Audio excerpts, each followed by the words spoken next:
हर हर महादेव। दोस्तों, आप सभी लोग जानते हैं कि 26 दिसंबर 2024 यानी गुरुवार को पड़ रही है। सफला एकादशी प्रदोष व्रत से एक दिन पहले यानी पौष मास के कृष्ण पक्ष की सफला एकादशी मनाई जाती है। तो सबसे पहले तो मैं आपको बता दूं, इस साल की जो आखिरी एकादशी यानी कि सफला एकादशी आ रही है 26 दिसंबर 2024, जो कि गुरुवार वाला दिन है। अब गुरुवार पे अगर एकादशी आ जाए तो वह बहुत ही एक बड़ा मतलब दिन माना जाएगा। और दोस्तों, यह वह सफला एकादशी है जो पौष मास में पड़ने वाली सफला एकादशी है, क्योंकि यह गुरुवार के दिन पड़ रही है और इसका बहुत ही बड़ा और विशेष महत्व होता है। पूज्य गुरु जी ने कहा है कि अगर कभी भी मौका लग जाए और पौष मास की गुरुवार सफला एकादशी को पड़ जाए तो आप लोगों को हल्दी का दीपक वाला उपाय तो अवश्य ही करना चाहिए। इन दोनों का संयोग बहुत कम आता है और इसी के साथ में गुरु जी ने अपनी शिव पुराण कथा में बताया है कि इस दिन आपको हल्दी का दीपक वाला उपाय तो आपको अवश्य ही करना चाहिए, क्योंकि ऐसा दिन पूरे साल में सिर्फ एक ही बार आता है। और दोस्तों, आप सभी लोग जानते हो कि गुरुवार सफला एकादशी का अगर सबसे बड़ा कोई उपाय है तो हल्दी का दीपक वाला उपाय है। तो दोस्तों, इस गुरुवार सफला एकादशी के दिन आप लोगों को इस हल्दी का दीपक वाला उपाय को जरूर करना है। बहुत सारे लोग होंगे जिन लोगों ने इस उपाय को ना किया हो, मतलब पूरा साल निकल गया, उन्होंने किसी भी दिन इस हल्दी का दीपक वाला उपाय को ना किया हो। पर दोस्तों, आपके पास एक आखिरी मौका बचा हुआ है जो कि 26 दिसंबर के दिन है। तो इस दिन आप लोगों को इस वाले उपाय को जरूर कर लेना है। भले ही आपने पूरे महीने भर इस उपाय को ना किया हो, पर अगर आपने इस पौष मास के गुरुवार प्रदोष व्रत के दिन अगर इस वाले उपाय को कर लिया तो आपको इस उपाय को करने का वह फल मिलेगा जिसकी आपने कभी कल्पना भी नहीं करी होगी। इसीलिए आप लोग इस वाले उपाय को एक बार जरूर कर लेना है, ताकि आप लोगों के हाथ से यह मौका न जा सके और आपको इस उपाय को करने का फल मिल सके। दोस्तों, यह उपाय पंडित जी ने अपनी अभी की ही श्री शिव महापुराण की कथा में बताया है, जिस उपाय को आज हम आपको बहुत अच्छे से समझाने वाले हैं। इस वीडियो को देखने के बाद इस उपाय को समझने के लिए आपको कोई और वीडियो को देखने की जरूरत नहीं पड़ेगी। तो चलिए दोस्तों, उपाय को शुरू करते हैं। देखिए, यह इस पौष मास के गुरुवार सफला एकादशी के दिन यह इतना खास होता है, इतना महत्वपूर्ण होता है। देखा गया है कभी कभी बड़े बड़े पूजा पाठ अनुष्ठान से जो मनोकामना पूर्ण नहीं होते, वह पौष मास के गुरुवार सफला एकादशी के दिन एक छोटे से उपाय करने से ही आपकी मनोकामना पूर्ण हो जाती है। और बहुत सारे लोगों ने इस उपाय को किया भी है और उनको इस उपाय को करने का फल भी जरूर मिला है। अगर आप लोग भी इस उपाय को करना चाहते हैं तो आप इस उपाय को पहले अच्छे से समझ लेना, सुन लेना, उसके बाद करना। आपको इस उपाय का फल जरूर मिलेगा। और इस उपाय को कर लेने से आपके घर में चाहे किसी भी प्रकार की दुख और समस्या क्यों ना चल रही हो, आपको उसका कारण भी नहीं पता है कि भाई यह समस्या किस कारण से चल रही है। उसका कुछ भी कारण हो सकता है, जैसे से पितृदोष हो सकता है या किसी भी तरह का मंगल दोष भी हो सकता है। तो इस दिन आप लोगों को यह वाला उपाय कर लेना है। यह एक ऐसा उपाय है जिस उपाय को अगर किसी विशेष दिन पर किया जाए तो भाई उस विशेष दिन का जो है वह तो हमें मिलता ही मिलता है। पर हमने उस दिन पर इस उपाय को किया है तो हमें उससे भी बड़ा फल मिलता है, और फल बहुत जल्दी मिलता है, क्योंकि आप इस उपाय को बहुत ही बड़े और विशेष दिन पर कर रहे हो। तो चलिए अब उपाय के बारे में बात करते हैं, लेकिन उससे पहले आप लोगों को यह जानना आवश्यक है कि आखिर यह उपाय किस समय करना है, किसको करना है और कैसे करना है। तो चलिए हम आगे आपको वीडियो में एक एक करके बता देते हैं। लेकिन उससे पहले अगर आप लोग हमारे चैनल पर पहली बार आए हैं या फिर मेरी आवाज़ आज पहली बार सुन रहे हैं तो हमारे चैनल को सब्सक्राइब ज़रूर कर लेना और इस वीडियो को लाइक करके कमेंट बॉक्स में ओम नमः शिवाय ज़रूर टाइप कर देना। तो दोस्तों, इस हल्दी का दीपक वाला उपाय को हमें इस गुरुवार सफला एकादशी के दिन कैसे करना है, किसको करना है, किस समय करना है और कहां पर करना है, ये सारे सवालों के जवाब आपको इस वीडियो में मिल जाएंगे। और जो ये वीडियो देखेगा भाई, उसको हल्दी का दीपक वाला उपाय जरूर करना चाहिए। क्योंकि इस दिन एक चुटकी हल्दी का भी बहुत ही बड़ा और विशेष महत्व होता है। और जब बात आ जाए हल्दी की तो यह सोने पर सुहागा वाली बात हो जाती है और यह एक बहुत ही बड़ा उपाय हो जाता है इस गुरुवार सफला एकादशी का। तो अब दोस्तों, इस हल्दी का दीपक वाला उपाय को आखिर करना किसको है? सबसे पहले हम लोग वह बात जान लेते हैं। तो देखो, घर की जो बड़ी माताएं बहनें होती हैं, उन माताओं बहनों में से कोई भी एक बड़ी माता बहन इस वाले उपाय को कर सकती है। और दोस्तों, अगर आप चाहे तो अपने घर में से सभी सदस्यों को भी इस उपाय को करवा सकते हैं। अगर किसी व्यक्ति की खुद की कोई मनोकामना है, खुद की कोई दुख और परेशानी है जो कि वह अपने लिए ही करना चाहता है इस वाले उपाय को, तो वह खुद अपने लिए भी कर सकता है। बाकी अगर कोई घर में से ऐसा है जो कि अपने पूरे घर परिवार की सुख और शांति के लिए यह वाला उपाय करना चाहता है, तो भाई वह भी कर सकता है। उसमें भी कोई दिक्कत वाली बात नहीं है। कहने का मतलब यह है कि इस उपाय को हर एक सदस्य भी कर सकता है और पूरे घर परिवार के सदस्य के लिए घर की बड़ी माताओं बहनों में से कोई एक माता बहन भी कर सकती है। माताएं बहनें अगर घर में उपस्थित ना हो या वह यह वाला उपाय ना कर पा रही हो, तो फिर घर का कोई बड़ा सदस्य भी इस हल्दी का दीपक वाला उपाय को कर सकता है, चाहे फिर वह पुरुष ही क्यों ना हो। उसमें कोई भी दिक्कत वाली बात नहीं है। अब दोस्तों, जो अगला प्रश्न निकल कर आता है वह यह आता है इस उपाय को लेकर कि आखिर इस उपाय को हमें किस समय करना है, सुबह के समय करना है कि शाम के समय करना है। तो देखो, इस वाले उपाय को आप लोग सुबह के समय भी कर सकते हो और शाम के समय प्रदोष काल में भी कर सकते हो। अब अगर आप पूछो कि भाई सबसे उत्तम समय कौन सा रहेगा इस हल्दी का दीपक वाला उपाय को करने का, तो हम आपसे बस यही कहेंगे कि इस उपाय को आप सुबह के समय करेंगे तो ज्यादा बेहतर होगा। बाकी अगर प्रदोष काल शाम के समय भी करेंगे तो भी अच्छा होगा, उसमें कोई भी दिक्कत वाली बात नहीं है। तो अब दोस्तों, जो अगली सबसे बड़ी और महत्वपूर्ण बात आती है वह यह आती है कि सुबह अगर हम उपाय को करेंगे तो हमें कितने बजे से लेकर कितने बजे तक के बीच में करना है, और शाम के समय प्रदोष काल में करेंगे तो हमें कितने बजे से लेकर कितने बजे के बीच में करना है। तो देखो, सुबह जितनी जल्दी हो सके आप उपाय को करने की कोशिश करना।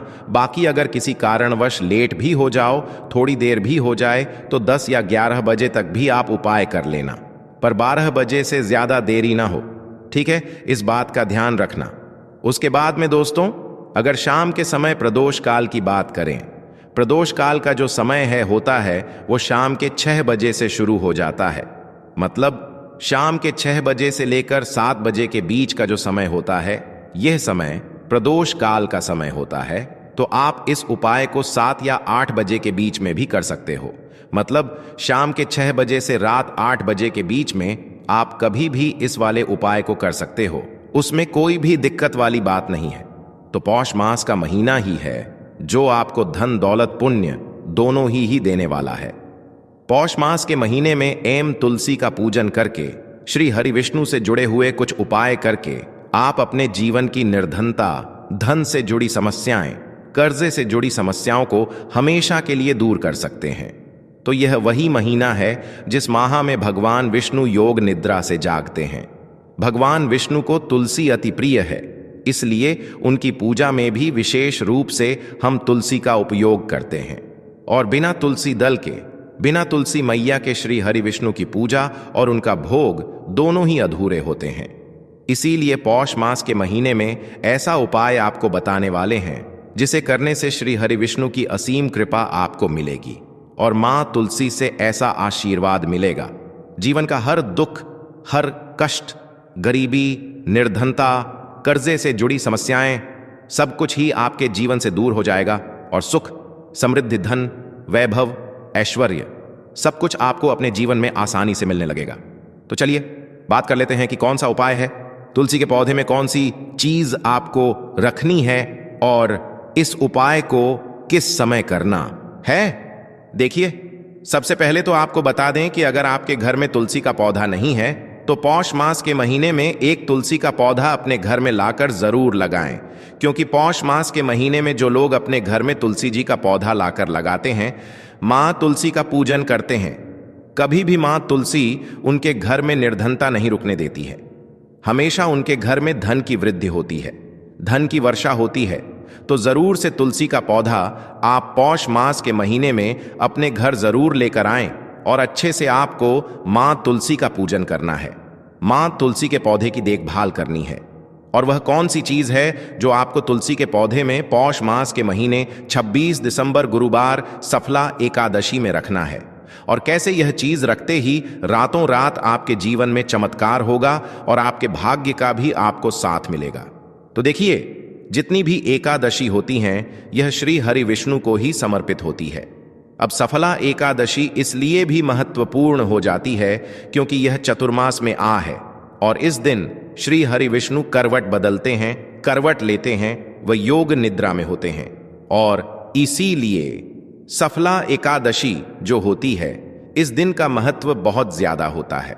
और अगर मनोकामना पूरी नहीं हो रही है तो ऐसा समझ लीजिए कि बड़ी से बड़ी मनोकामना भी आपकी पूरी होती है, और धन सुख समृद्धि तो घर में बढ़ती ही चली जाती है, क्योंकि यहां पर आपका भाग्य चमक जाता है।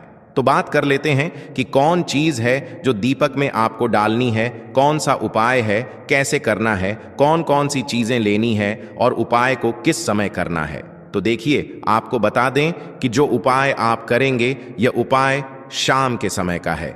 दीपक के जितने भी उपाय होते हैं ज्यादातर शाम के ही होते हैं। अब तुलसी मैया जो कि श्री हरि विष्णु को सबसे प्रिय है, तो तुलसी मैया के पास ही यह दीपक आपको लगाना है। बहुत सारे लोग हैं जो कहेंगे कि घर में तुलसी का पौधा ही नहीं है, तब क्या करें? तो उसके लिए भी उपाय आपको बताएंगे। अगर तुलसी का पौधा नहीं है तो यह दीपक आप अपने घर में कहां लगा सकते हैं।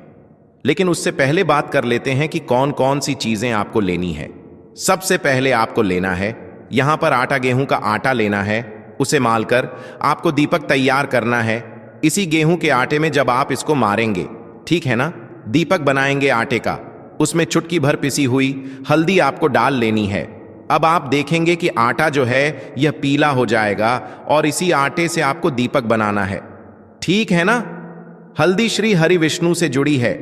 हल्दी आपके घर में धन को बढ़ाने का काम करती है, सौभाग्य को बढ़ाती है और सारी शुभ चीजें आपके जीवन में लेकर आती हैं। तो चुटकी भर पिसी हल्दी डालेंगे और आटे का दीपक तैयार कर लेंगे। अब आपको क्या करना है, इस दीपक के अंदर शुद्ध देसी घी भरना है और रुई की गोल बाती लगानी है। आटे का दीपक जब भी आप बनाते हैं या आटे का दीपक जब भी आप लगाते हैं अपने घर में या कहीं पर भी, मां अन्नपूर्णा भी प्रसन्न होती है, मां लक्ष्मी भी प्रसन्न होती है।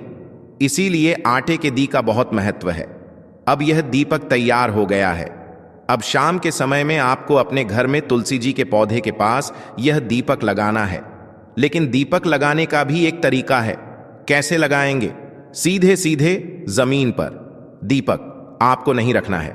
कोई प्लेट आप ले लें, छोटी सी, उसके अंदर दीपक रख लें, वरना फूल की पंखुड़ियां आप ले लें और उसके ऊपर दीपक रखें। इस दिन चावल भूल कर भी नहीं लेना है, क्योंकि एकादशी पर चावल का कोई भी उपाय नहीं किया जाता है। न चावल को खाया जाता है, न चावल की कोई चीज बनाई जाती है, ठीक है ना। चावल नहीं लेने, बस यह चीज पूरी तरह से ध्यान रखनी है। अब प्लेट में दीपक रख के आपको तुलसी जी के पौधे के पास लगाना है। तुलसी मैया से कहना है कि हे तुलसी मैया, मेरे जीवन के दुखों को दूर करना, मेरे जीवन में धन सुख समृद्धि देना, मेरे घर में मां लक्ष्मी का वास हो, आपकी कृपा मुझे मिले, श्री हरि विष्णु की कृपा मिले। अपने सारे दुख तुलसी मैया से कह देना, जो भी मनोकामना हो वह तुलसी मैया से कह देना। श्री हरि विष्णु के लिए यह दीपक मैंने लगाया है और आपकी कृपा होगी तो मेरे जीवन का उद्धार होगा, मेरे जीवन के सारे दुख दूर हो जाएंगे। तो यह दीपक जो आपने तैयार करा था, यह श्री हरि विष्णु के लिए आपने तुलसी मैया के पास लगाया है, तुलसी के पौधे के पास। जब भी आप श्री हरि विष्णु के नाम से तुलसी के पौधे के पास दीपक लगाते हैं, तुरंत के तुरंत तुलसी मैया प्रसन्न हो जाती हैं, जो कि मां लक्ष्मी का ही स्वरूप होती हैं। अब जो भी आप तुलसी मैया से कहते हैं वह श्री हरि विष्णु से कह देती हैं, और तुरंत के तुरंत श्री हरि विष्णु आपकी मनोकामना को भी पूरा करते हैं और आपके जीवन में धन सुख समृद्धि सब कुछ आपको देते हैं, क्योंकि जब भी आप तुलसी मैया को प्रसन्न करेंगे, श्री हरि विष्णु प्रसन्न हो जाएंगे। और जैसे ही आप श्री हरि विष्णु के लिए उपाय करेंगे, उनके लिए दीपक लगाएंगे, तो मां तुलसी आपसे प्रसन्न हो जाएंगी। तो कोशिश करें कि इस बार एकादशी पर, सफला एकादशी पर, यह उपाय आप जरूर से करें। अब बात कर लेते हैं, अगर तुलसी का पौधा घर में नहीं है, तब यह उपाय आप कैसे करेंगे? तो आपके घर के आसपास अगर तुलसी का पौधा हो, मंदिर में, वहां जाकर भी यह उपाय आप कर सकते हैं। अगर आप वहां नहीं जा पा रहे हैं, घर के आसपास मंदिर नहीं है, मंदिर दूर है, तो क्या करेंगे? तब यह दीपक आप अपने घर में ही लगाएंगे। ईशान कोण में, उत्तर और पूर्व के बीच की जो दिशा होती है ईशान कोण, वहां पर यह दीपक आप श्री हरि विष्णु के लिए लगाएंगे। तो घर का जो ईशान कोण होता है, यह बहुत ही उत्तम होता है, बहुत ही विशेष होता है धन में वृद्धि करने के लिए, क्योंकि इस दिशा में देवी देवताओं का वास होता है। तो जरूर से यह दीपक आप अपने घर की शान कोड में लगाएं। अगर तुलसी का पौधा है, तब तो बहुत ही उत्तम है। साथ ही साथ आपको मुख्य दरवाजे पर दीपक जरूर लगाने हैं। मुख्य दरवाजे पर ऐसा ना करें आप कि दीपक ना लगाएं, क्योंकि मुख्य द्वार से ही सबसे पहले मां लक्ष्मी आपके घर में प्रवेश करती हैं। तो यह पहला उपाय है। अब जल्दी से बात कर लेते हैं दूसरे उपाय की कौन सा है। वह दूसरा उपाय जो आपको सफला एकादशी पर करना है, यह उपाय उन लोगों के लिए है जिनके जीवन में फिजूल खर्ची बहुत है। अभी पैसा हाथ में आया और थोड़ी देर से ही पैसा हाथ से चला गया है ना, थोड़ी देर में पैसा हाथ से गायब, पॉकेट से गायब, पर्स से गायब, तिजोरी में पैसा नहीं रुकता है। फिजूल खर्ची बढ़ती चली जा रही है, खर्चे पर खर्चे होते जाते जा रहे हैं और आपके धन में वृद्धि ही नहीं हो रही है, पैसा बढ़ ही नहीं रहा है। कोई भी काम करना चाहते हैं, बड़ा नहीं कर पा रहे हैं, क्योंकि पैसा ही हाथ में नहीं है। तो आपको करना क्या है? आपको यहां पर एक सिक्का लेना है, ठीक है ना? आप रब का सिक्का ले सकते हैं, पा का सिक्का ले सकते हैं, और उस सिक्के को आपको अच्छे से साफ कर लेना है। अब आपको क्या करना है? इस सिक्के के ऊपर आपको हल्दी लगानी है। हल्दी लगाएं और यह सिक्का अपने घर के मंदिर में श्री हरि विष्णु के सामने रख देंगे। हल्दी लगाकर और श्री हरि विष्णु से कह देंगे कि अब मेरे जीवन से फिजूल खर्ची को आप दूर कर देना और हमेशा मेरे धन में वृद्धि हो, ऐसी कृपा मुझ पर कर देना। साथ ही साथ मां लक्ष्मी का यह मंत्र आपको बोलना है, ओम महालक्ष्मी नमः, ओम महालक्ष्मी नमः। तो यहां पर आपने श्री हरि विष्णु का ध्यान कर लिया, मां लक्ष्मी का ध्यान कर लिया और एक रब का घर के मंदिर में रख दिया। एक दीपक जलाकर श्री हरि विष्णु का पूजन कर लेंगे। अब अगले दिन आपको क्या करना है कि उस सिक्के को उठाना है और अपने पर्स में रख लेना है। पीले रंग के कपड़े में बांधकर, पीला रंग श्री हरि विष्णु का सबसे प्रिय रंग होता है और पीले रंग की हल्दी ही आपने उस सिक्के पर लगाई है। तो पैसा ऐसे बढ़ेगा ना कि आप सोच भी नहीं सकते हैं। हर तरफ से, हर जगह से पैसा ही पैसा आपके पास आएगा। आपकी जो तिजोरी है यह धन से भर जाएगी। क्योंकि आपके पास पैसा आएगा और जब आपके पास आएगा तो तिजोरी तो भरेगी ना धन से, क्योंकि आपके पॉकेट में पैसा आएगा। वह पैसा फिजूल खर्ची में नहीं जाएगा, वह जाएगा आपकी तिजोरी में। तो जिन लोगों के पर्स में ही पैसा नहीं रुकता, तिजोरी में आने से पहले ही खर्च हो जाता है, उनके धन में वृद्धि नहीं होती। इस उपाय को करें और फिर देखें कि कैसे श्री हरि विष्णु आपकी फिजूल खर्ची बिल्कुल जीवन से दूर कर दें और धन में वृद्धि भी कर देंगे। मतलब पैसा आपका बढ़ेगा, बढ़ता चला जाएगा। जैसे जैसे समय बढ़ेगा वैसे वैसे आपका पैसा बढ़ेगा। और जो लोग कहते हैं कि घर में पैसा तो आता है, पैसा रुकता नहीं है और पैसा बढ़ता नहीं है, वृद्धि नहीं हो रही है, उन्हें भी विशेष यह दूसरा उपाय एकादशी वाले दिन जरूर करना चाहिए।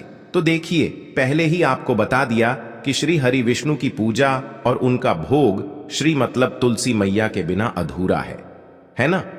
और तुलसी मैया जो है वह श्री हरि विष्णु के बिना अधूरी है।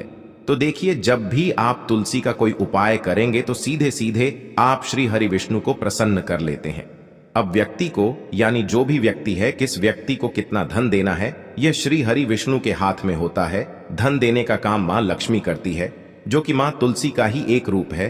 मां तुलसी जो है ये माता लक्ष्मी का ही स्वरूप है ना? तो आपको करना क्या है? आपको लेनी है यहाँ पर हल्दी पिसी हुई जो कि श्री हरि विष्णु से जुड़ी हुई है, आपके गुरु गृह से जुड़ी हुई है, आपकी कुंडली में गुरु को मजबूत करती है, सुख सौभाग्य को खींचने का काम करती है, धन को बढ़ाने का काम करती है। तो एक चुटकी पिसी हुई हल्दी आपको लेनी है और यह पिसी हुई सूखी हल्दी ही आपको अपने गमले में तुलसी का पौधा जिस गमले में लगा है उसमें अच्छे से इस हल्दी को डालना है, ठीक है ना। और ओम नमो भगवते वासुदेवाय नमः इस मंत्र का जाप करना है। कितनी बार? कम से कम 11 बार जाप करना है। ओम नमो भगवते वासुदेवाय नमः इस मंत्र का जाप करते रहना और हल्के हल्के से तुलसी के पौधे में आपको पूरे गमले में पिसी हुई हल्दी का छिड़काव करना है। तो देखिए, जो व्यक्ति इस उपाय को एकादशी के दिन कर लेता है, ऐसा समझ लीजिए अपने जीवन से नहीं आने वाली 7 पीढ़ियों के जीवन से निर्धनता और गरीबी को दूर कर देता है। क्योंकि हल्दी जो है ना, ये साधारण नहीं है। हल्दी इतनी उत्तम होती है कि रातों रात आपके जीवन में चमत्कार करती है। आपने देखा होगा कि कोई भी शादी होती है, विवाह होता है ना, कोई भी ऐसा शुभ काम हम करते हैं उसमें हल्दी जरूर लेते हैं। गृह प्रवेश जब हम करते हैं तो हल्दी के स्वस्तिक का निर्माण करते हैं। कोई भी अच्छा काम करने जा रहे हैं, हल्दी उसमें लेते हैं और हल्दी जो है यह आपके गुरु गृह को मजबूत कर देती है। अगर कुंडली में गुरु कहीं ना कहीं मजबूत है तो इससे उत्तम उपाय आपको ऐसा समझिए एकादशी का मिलेगा नहीं, बहुत ही उत्तम उपाय है। तुलसी के गमले में एक चुटकी पिसी हुई हल्दी डालना है, तो यह बहुत ही उत्तम उपाय है। इस उपाय को आप जरूर करें। एकादशी वाले दिन और साल का सबसे बड़ा ये दिन है। तो इस उपाय को करने से श्री हरि विष्णु आपसे न केवल प्रसन्न होते हैं, आपसे इतना प्रसन्न हो जाते हैं कि जीवन में कभी आपके गरीबी और निर्धनता को नहीं आने देते हैं। तो चलिए अब बात कर लेते हैं अपने तीसरे उपाय की, जो कि देखो, इस उपाय के लिए आपको लेना है एक गोल बाती का दीपक। आप चाहें तो मिट्टी का ले सकते हैं या फिर घर से शुद्ध आटा मढ़कर उसका दीपक आप तैयार कर सकते हैं। इसके बाद आपको लेना है शुद्ध गाय का घी।